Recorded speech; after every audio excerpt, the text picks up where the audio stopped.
Welcome to Family. I'm Raymond, and this is Marvel Champions, the card game, or should I say, the living card game. I have resisted purchasing this for much time, and I finally saw an offer, and brand new, sealed. I thought, do you know what? I'll give it a go. I'm absolutely not intending to dive massively into this. As you've seen, I do have the living card game for Thunderstone Quest, so I have got that as what I would consider my go-to living card game. That is what I intend to continue to maintain and keep playing and keep purchasing content for. But I was keen to identify what is it with Marvel Champions. Seems to have definitely stood the test of time. My camera is glitching. I've definitely got some kind of weird Spider-Verse thing going on with my systems today, so apologies for that. That's annoying. Okay, so it would appear to be an issue with having a layered cam for some reason. I don't know if that's just the latest OBS update that's causing that, or an issue with my cameras. Who knows? Anyway, I've turned that off for now, and that seems to be quite happy and no more glitching, so that will do. Okay, so yeah, this game has definitely seen its testing of time. This is 1 to 4 players. Obviously, we've got our key superheroes in here against a number of our general baddies. Lots and lots of expansion content, which certainly I'm not going to get into and have no intention of picking up. But we'll see. We'll see if it absolutely grabs me and I become totally besotted and jump down another rabbit hole. But that is not my intent. We will see. But I thought, yeah, it was for the opportunity to pick this up at a very reasonable price. I thought, you know what, we'll give it a go, we'll see what the gab is, and we'll go from there. So we've got lots of contents in here: 199 player cards, 137 encounter cards, various reference cards, status cards, damage tokens, threat tokens, lots of content.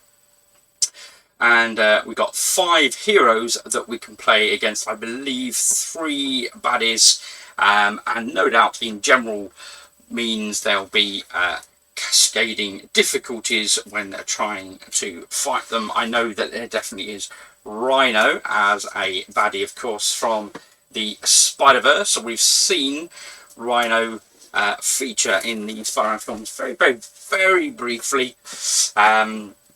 I'd like to see, for me personally, I'd like to see more action from Rhino on the big screen. Although it does kind of now remind me of the Turtles, you know. So anyway, let's take that aside. Okay, so there is a learn to play. It's actually quite a hefty manual, but I understand. I had a quick look online, and certainly, yeah, there is quite a bit. So, we've got 2 manuals, so that's not too bad. It does break it down. So we've got a rules reference where we can just look stuff up. So we've got a nice, very thorough index on the back. Don't know if that's really coming through. Oh, there we go. Seems to be a lot of glare, or just the camera maybe not quite focusing.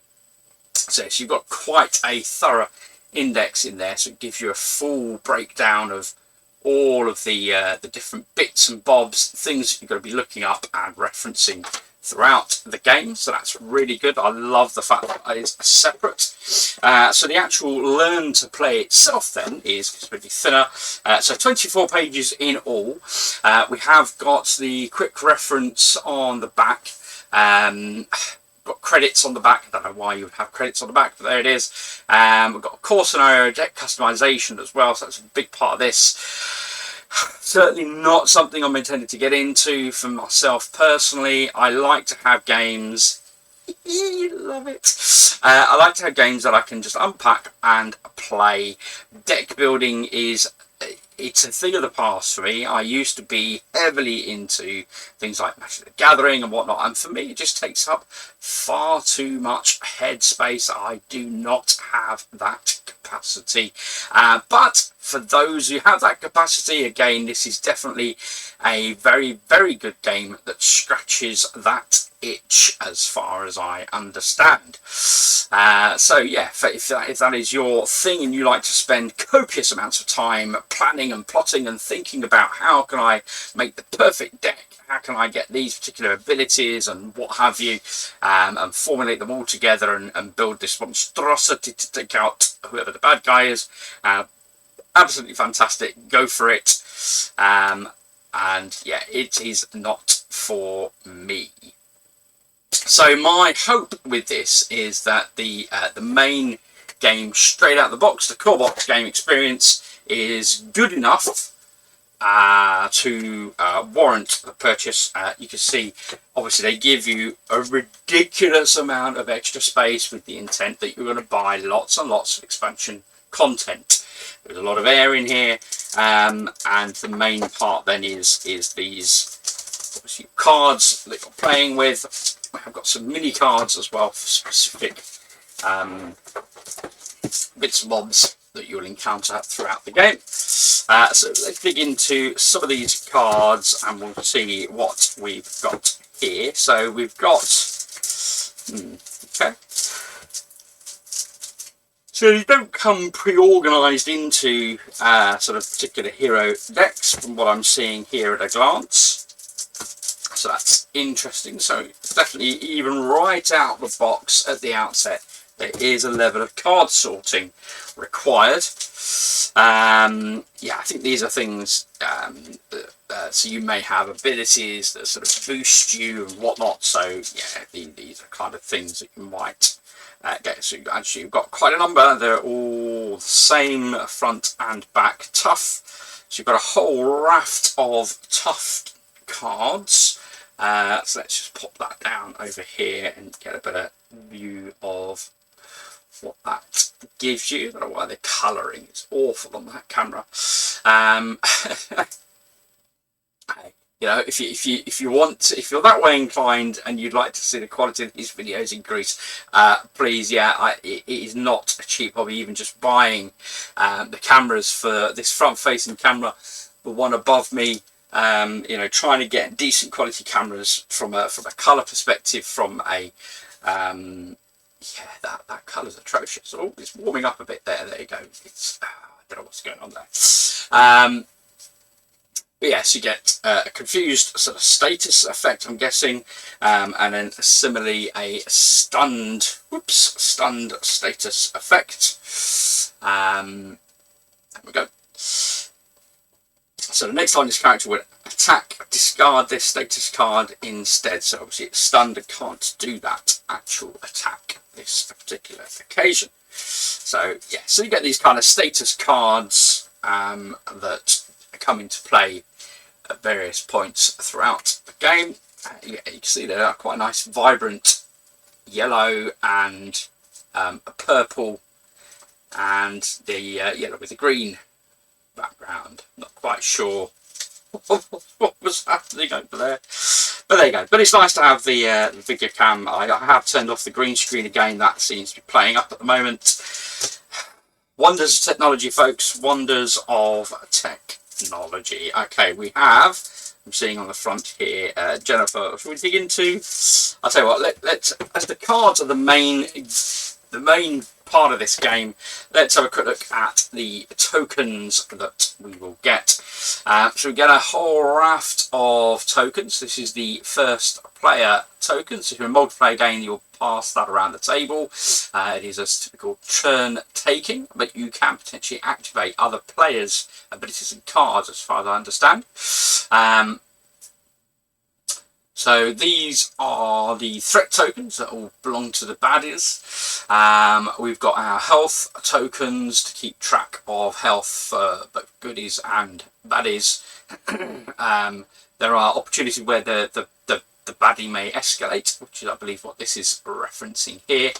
And I mean, to be honest, in general, a lot of this stuff is going to be very Marvel United vibes. Now, don't know in the chronology of things which came first. So I don't know whom may have copied whom, perhaps, on some of this notion, or whether it's just very general terms. I mean, they are certainly indeed very generic terms, you know, threats and whatnot. But yeah, there you go. That's what it is. So yes, you get one of these for each of your heroes. You can track their life values. On the back of this will be their life, tens and units, and then you get a bigger one that is obviously for your big baddie that you're facing off. And at various occasions now, the big baddies will have minions as well, and the minions you'll obviously be able to fight and defeat those as they go. So let's have a look then. Let's dig into Spidey Pack and see what we've got in here.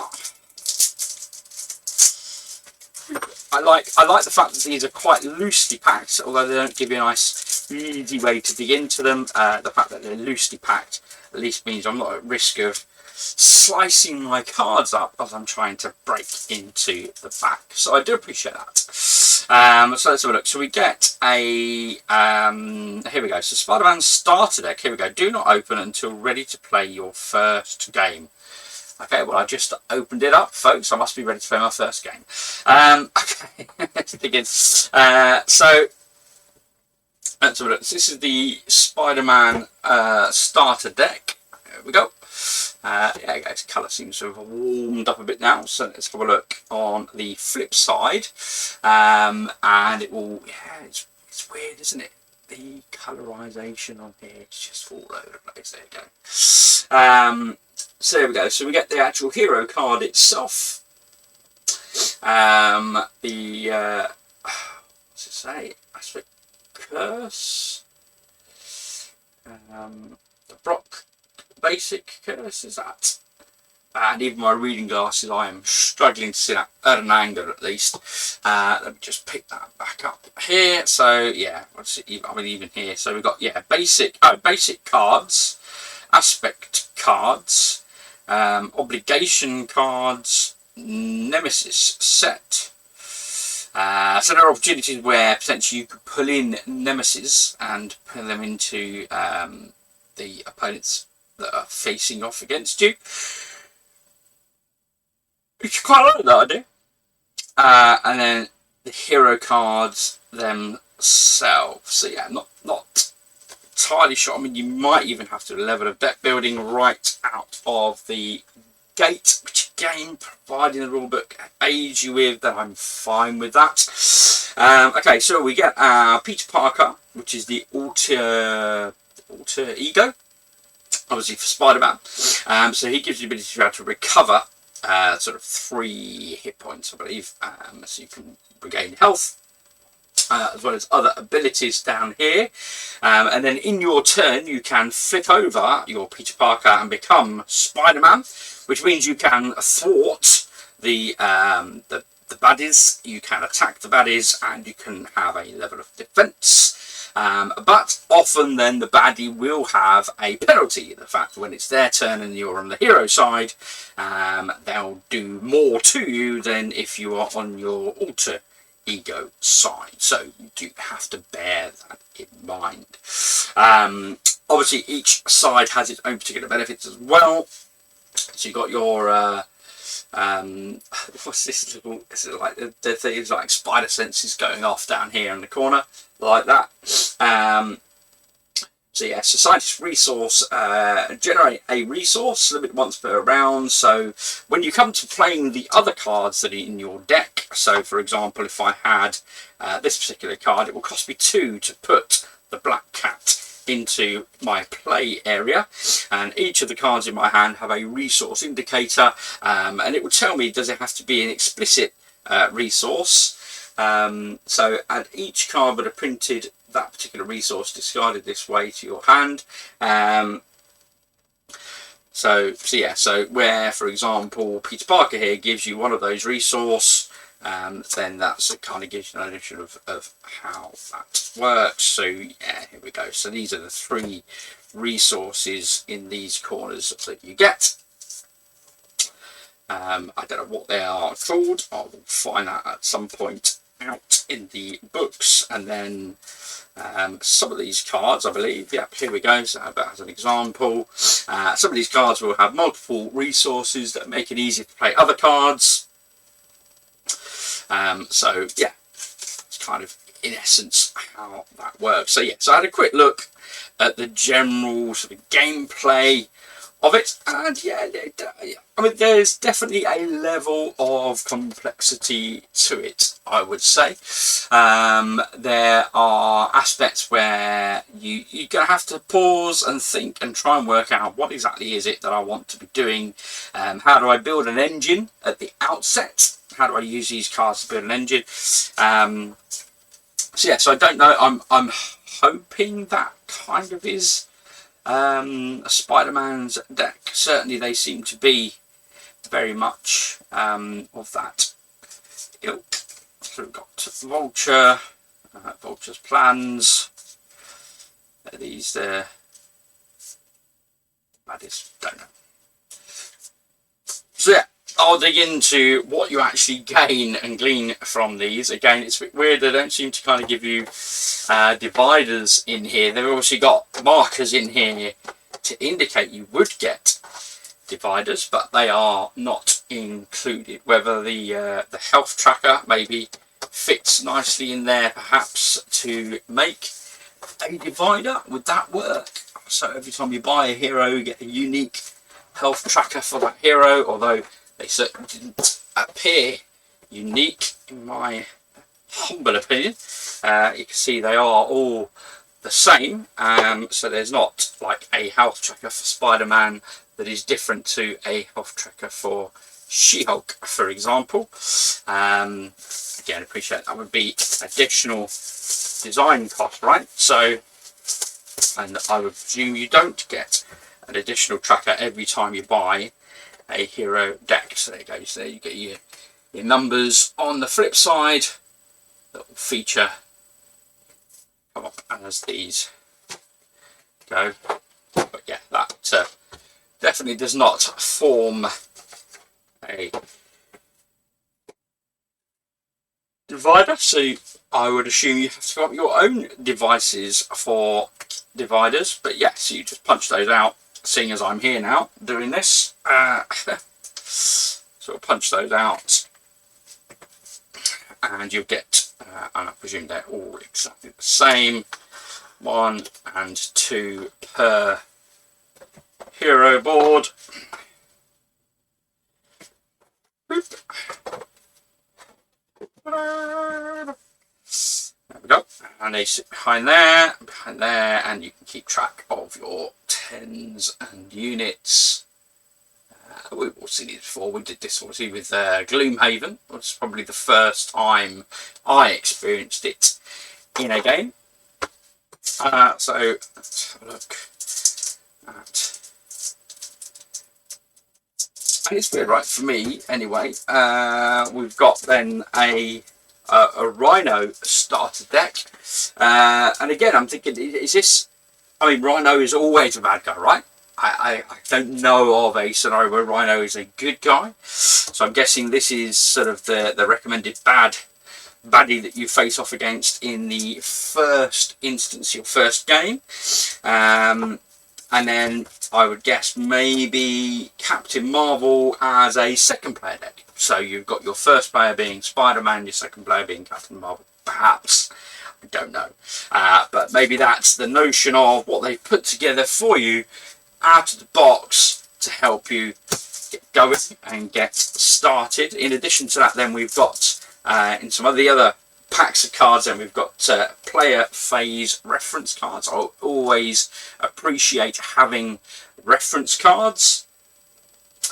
So as you can play cards, you can trigger effects, you can use basic attacks and actions, thwarts, recovery, and you can change your form. So that's where you can change from your alter ego to your superhero. And then it's the end of the turn. After all players have finished, their turn ends.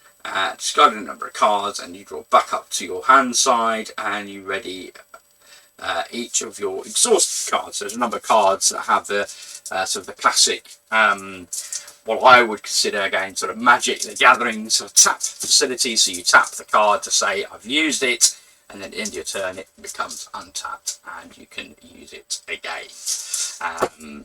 Yeah, timing is everything with those kind of games. I believe Magic the Gathering, it would not untap until the beginning of your next turn. So if you had a creature, when you attack, you could, or when you use its ability, you tap it to use its ability, but it doesn't become untapped. It's not there to then support and defend you when it's your turn, and then at the beginning of your turn, it untaps. So it seems here, in this particular game, it untaps at the end of your turn, so before the hero comes at you. So again, all this sort of stuff, timing is key. So we've got as well then Jennifer Waters, who we now know obviously as She-Hulk. So we've seen her on the not quite the big. We've seen her on the big screen yet? I don't believe so. We've seen her on TV now. I believe there was green lights, for season 2. Looking forward to that. So yeah, so I like the fact that obviously we've got these your typical tropes from the Marvel Universe. We know who these characters are. We've come to love and enjoy them on the big screen or on the TV. So yeah, so I'm keen to dig in and find out how this works. Like I say, it is not, for what I looked, it's not overly complex, but there certainly are nuances and mechanisms in here that do need to be considered, factored into the play as you're planning out your strategy. It's very much a puzzler. Yeah, will it be a bit brain burny for me? I don't think so. I think it'll be fine. It will just take me a while to kind of get into the rules, and then in typical fashion, obviously, the more you play it, the more you get into just the flow of the game, right, with these things. So yeah, I don't know. I mean, let's have a look. Let's open up. Ooh, nice. Easy in. Okay. We'll have a look at some of these other cards that come with the starting deck. There's got a number of them in here. So we've got, what have we got? Tenacity as something that Spidey can do. So it looks like we've got a couple of those. We've got the Helicarrier. I heard that one referenced, which is quite a nice card to have, as I understand. Likewise, the Avengers Mansion. So these are definitely, this is where you kind of your deck building comes into the throw. Just being able to put some of these cards together and work out, okay, what works well with other cards. You know, you probably want to have a Genius, but there's only one max per pack. So you can see obviously restrictions on some of these cards in terms of how many of these you can have. Haymaker. This is events. This is your piling into the enemy. Other events include then first aid. So you get to heal damage. So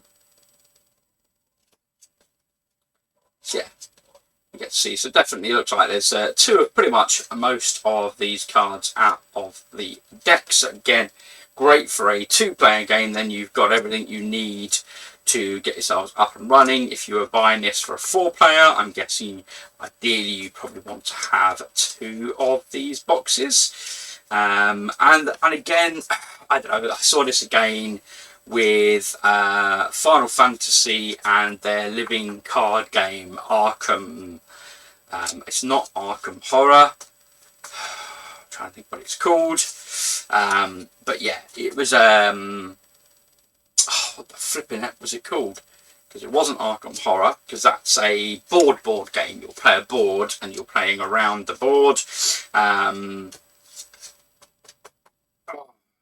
I can't think.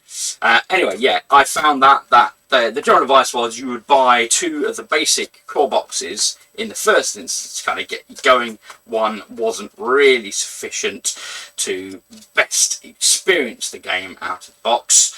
And then from there, there's a whole bunch of expansions and continued notions, and then they've replayed and revisited some of that content as well now. So you can buy slim form boxes to store cards in.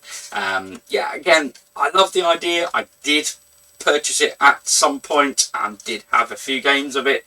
Very story oriented to a degree. You're kind of, the very first scenario, you wake up and you're in a house and you're kind of working through rooms, and as you work through rooms, you have various sort of encounters, and you have to make decisions or turn left or turn right, all that kind of stuff, and you then turn over different cards and it reveals then the story as you go. Yeah, it was fine. It was fine. I got rid of it. For me, it wasn't for me. It wasn't. I think for me, what do I like about card games versus board games? I think that it's an interesting one. So I think for me, this kind of card game, living card game, for me, my experience with like Thunderstone Quest has been phenomenal. I like the fact that you get a definite, different, very unique, different theme as you're adding different cards to the experience. And they all have their own kind of nuances, and that theme kind of comes through a bit, some more so than others, right? And you can absolutely mix and match, and maybe that theme does get broken at that point.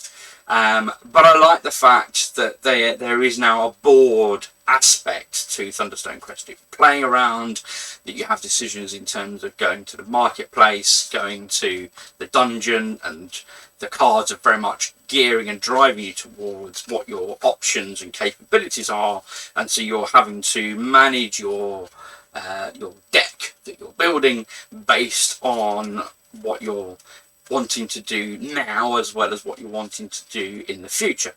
I'm not sure this works like this. This feels much more like a Magic the Gathering-esque kind of card game, in terms of you design your deck, and then when you come to play, you'll have then your cards that you're either trying to play to put out, and then you're discarding other cards that they will eventually get shuffled back in again. And then once the cards are out in front of you, you can then utilise those. And so I would imagine there'll be a number of cards in here that kind of instants and things like upgrades and whatnot we're seeing there. So yeah, I'm just running through, giving you an idea of my thoughts, as well as then an idea of what the cards are that come in this core deck. Obviously, if you're someone who already knows this game, then this will all be old hat to you. You'd have seen all these cards. And is that an alter ego Pepper Pulse? No, it was the plus that made me think. Anyway, so yeah, there's obviously nuances to this in terms of the graphics. That I'll need to get my head around in terms of sort of different icons. There's little icons down in this corner. You've also got your points, and you can see there's various different colours at the top, right? So you've got sort of red cards and yellow cards and blue and green, and they'll all be doing different stuff, I'm sure, in the game. I don't know what those different things are. Here we go. Here's an alter egos. We've got Tony Stark as a hero that we can play. Obviously, his hero form would be Iron Man. I am Iron Man. Love it. Here we go. And then we've got She-Hulk. There. I do love the graphics. I don't know how much this graphic is lifted directly from original comics. I would have thought a lot of it would be, and I imagine part of the deal when you're getting an IP is you would also have access to various material that has been produced before to date. I really like the whole She-Hulk story. I thought it was great. Go and slam. And then of course we have her alter ego and her heroic form. So these are the additional cards, if you like, the extra pack that comes with the box. And we have another additional pack. So quick look at those. And I'm not going to open up the Captain Marvel or Rhino. I have open up Rhino. Rhino's obviously the bad guy here. maybe I should open up Rhino. So we've got these, I mentioned, we've obviously the reference cards. So you've got the heroes on one side, you flip them over, you can see what the villain is. So I like that because that just makes it so easy to follow what's happening. Obviously there is that bit of a reference on the back of the book, but cards are definitely the way to go for reference material.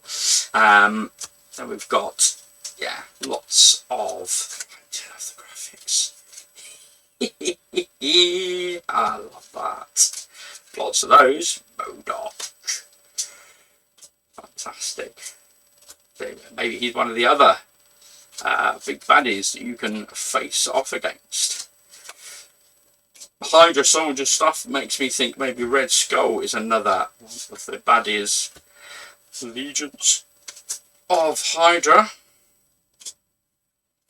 And like I said, I haven't dug into this, guys, so I don't know what you actually get in Whiplash. Brilliant. I mean, I'm guessing these are maybe more sidekicks rather than the big baddies that you're up against. These are minions. Minions, I think that's the word they use in this game. It's minions these are going to be like nemesis. That's what I think these are. Of course, Iron Man, Whiplash, telling you there, Killmonger for Black Panther. Will be one of the other heroes that we have in the deck.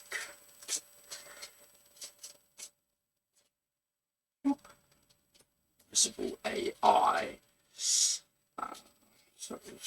Ultron, of course.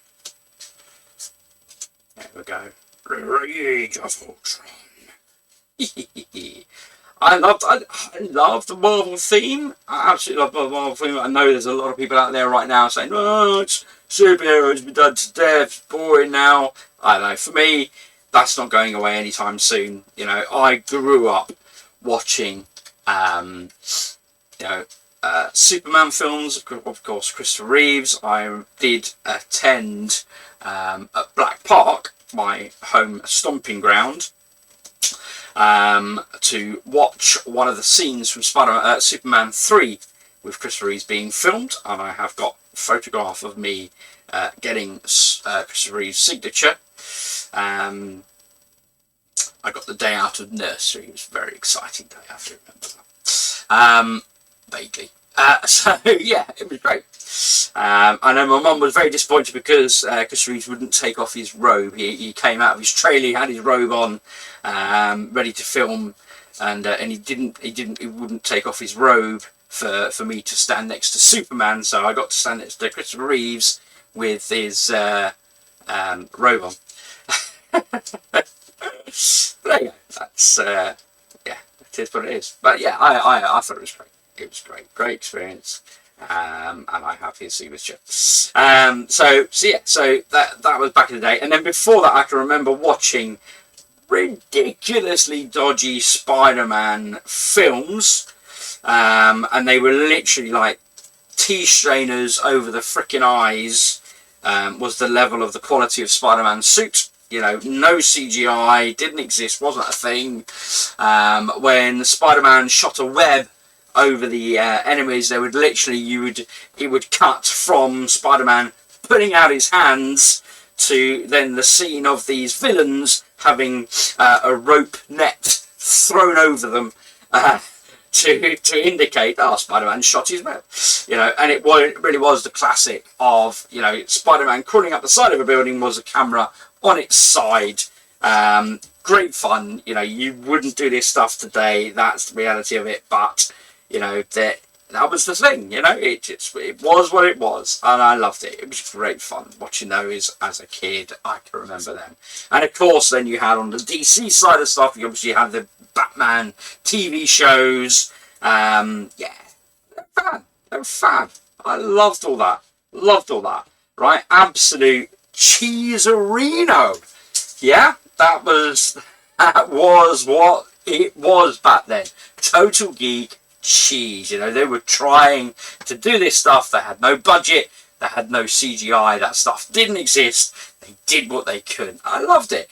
But I was blown away when Tobey Maguire hit the screens and they had the CGI and they had the wonderful acting attributed to that as well. You know, it was phenomenal. The whole Green Goblin thing, brilliant. And then Doc Ock, so love Doc Ock. Yeah, great fun. So yeah, Marvel absolutely has stolen my heart far more than DC. The DC TV shows, I've enjoyed them. Movies, not so much. Will things turn around? We will see. But there you go. Marvel have been in something right as well on the movie front, since they're obviously the massive conclusion to the Thanos saga. Saga is definitely the right word. But yeah, Marvel Champions, a living card game. I'm keen and eager to dive in and see what it's all about. I'll share with you some playthroughs and some views and my thoughts on it once I've actually got it to the table. But otherwise, that's what you get in the core box. You've seen some of the cards, some of the graphics, beautiful graphics as always with this content. Yeah, keen to give it a go, and hopefully see you back here soon with some more stuff. Speak soon.